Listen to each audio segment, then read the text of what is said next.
Hello everybody, and welcome back to another video in our series of the Node server using NestJS and GraphQL. Last video we added Prisma and we were able to grab the data from our database, and now what we're going to do is actually return that data through the service, through the resolver, and back to the GraphQL response. And so to do that though, we have to understand a couple things. First is that the type made in Prisma is the type based off of the database. And the type that is returned from the GraphQL query can be different. So essentially what I'm saying is that if you think of this as a service, it could take in multiple connections, multiple databases. It could communicate with microservices and such, and it could pull all that data together and then build that data into one response that can then be returned to the GraphQL query. And so the end result may be different from the database. And so what we're going to do is morph that response into the GraphQL response so that the GraphQL query gets the data that it's looking for and nothing else. And so to do that, we're going to use this library called Morphism. And what Morphism does, you can read their documentation on GitHub, is it's going to take a mapping, it's going to take a source, and it's going to take a schema. They call it a schema. It can be a mapping, whatever it is. And then it's going to morph that response for you. And it's going to take that data and send it back to you in a different way. All right. So this does support TypeScript, so we can go ahead and do that. Let's hop over to our terminal, and we're going to add Morphism. So we'll do yarn add Morphism. And once that is added, we're going to hop back over to our project, and we're going to create a new folder here. We're going to call this morphs, and then create a file. This is going to be the bulletin.morph.ts. All right, so this is where we're going to put all of our morphs. And so what we can do is pull in a couple things. Here in this Prisma client, it's all the generated code to have our Prisma client run. And inside of that Prisma client is this bulletins object. And you can see it here is that this type is bulletins array. So an array of bulletins. So that means that there is a type of bulletin. And then in our previous video, we generated our bulletin response here from our GraphQL query. And so we're going to take that bulletins type from Prisma and morph it into this bulletin response from GraphQL. So what we're going to do is first define our mapping. So we'll define our bulletin mapping. And the way Morphism works is that it has to be a one-to-one. And so you define what the end result is going to be, and then what the value is that's going to be put into that. So for instance, ID is on both, and then you pass in the ID. So the ID here is the bulletin response for GraphQL, and the ID here is the field for the bulletins type coming from Prisma, coming from our database. Even if it's the same word, it has to be defined specifically. Otherwise, Morphism won't include that field. So we've also got a month, so I'll add the month. We've got a year. There we go. And then we've got a PDF and an image. Now I saved the best for last because we also have a date.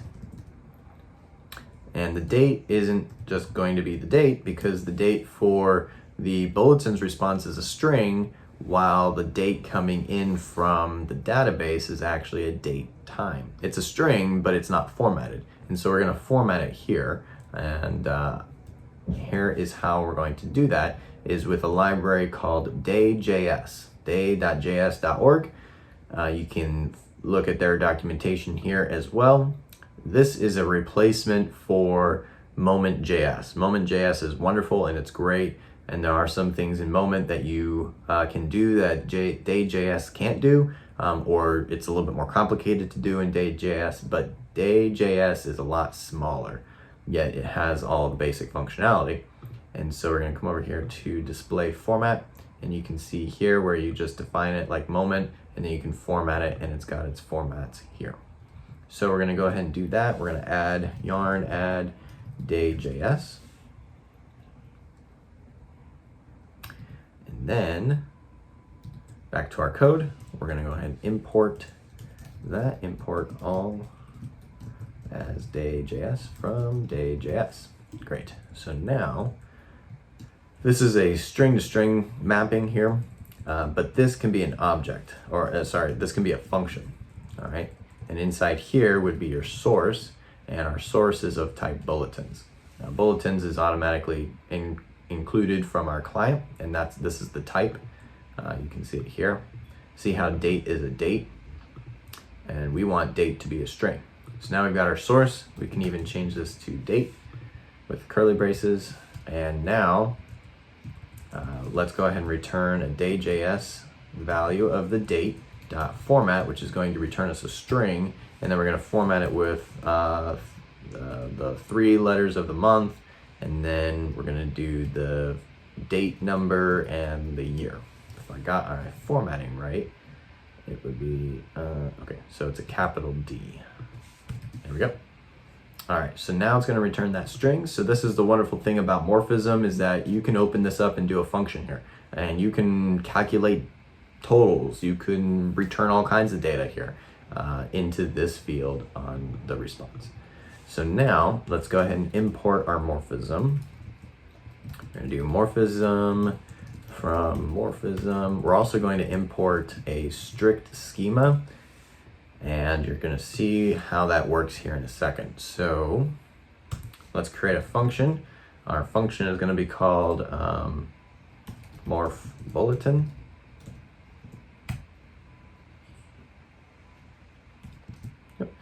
And we're going to take a source, which is bulletins, and we're going to return a bulletin response. All right, you can see our GraphQL schema was automatically imported. Awesome. So now,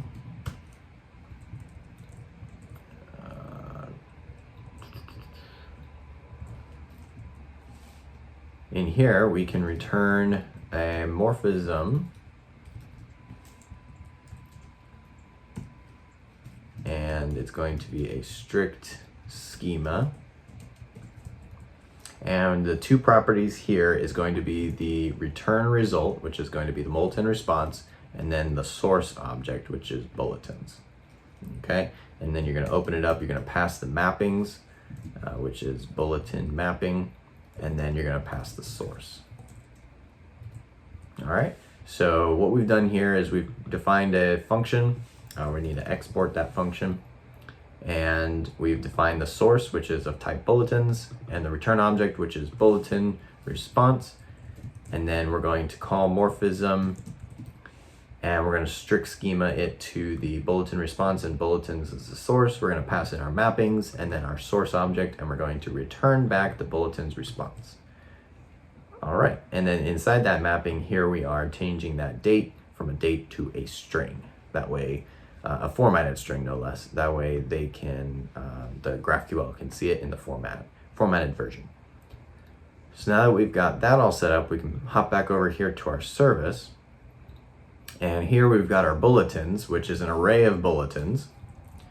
So we can go ahead and delete the mock data now. And here we've gotten our bulletins from the database. We've closed our connection. And so now let's return our bulletins.map. So this is going to loop through each bulletin and get the bulletin from it.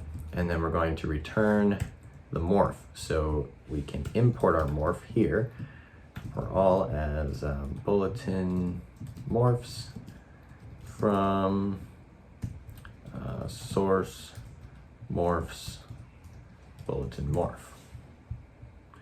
And then we can do bulletin morphs, bulletin morphs dot morph bulletin, and then pass in our source, which is the bulletin. And so that's going to loop through each one. We have to return it as an object with bulletins. And there you have it. I'll delete that because we don't need that. So what we're doing here is we're getting the bulletins, which you saw in the last video. We're going to close our connection, and then we're going to return this object, which has bulletins on it, which is our bulletins response. And it's going to loop through each bulletin from the database, pass that bulletin into this morph bulletin function, which is what we defined here.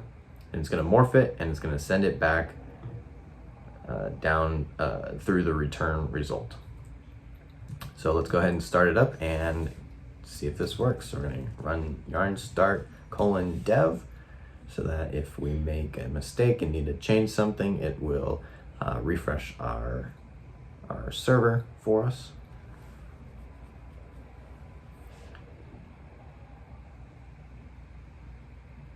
All right, now that it's running, we can hop over here to our playground, go ahead and refresh our playground, and we've got the same query. And when we send this, we get the result from the table. So now you can see this isn't our mock data that we created. This is actually the data coming from our database. And you can see here how the date is formatted according to the format that we made. And everything's being passed down just as it should. It's following the right schema, and we've morphed it appropriately, and we have configured our date to be sent back in a particular way in which we want it to. So there you have it. So even though your database objects may not match your GraphQL objects, you can still return them. You just have to morph them together. And there's a benefit to doing this. If you need to send data into your database, you can use Morph also to morph it from an input to the object for the database. So it's great.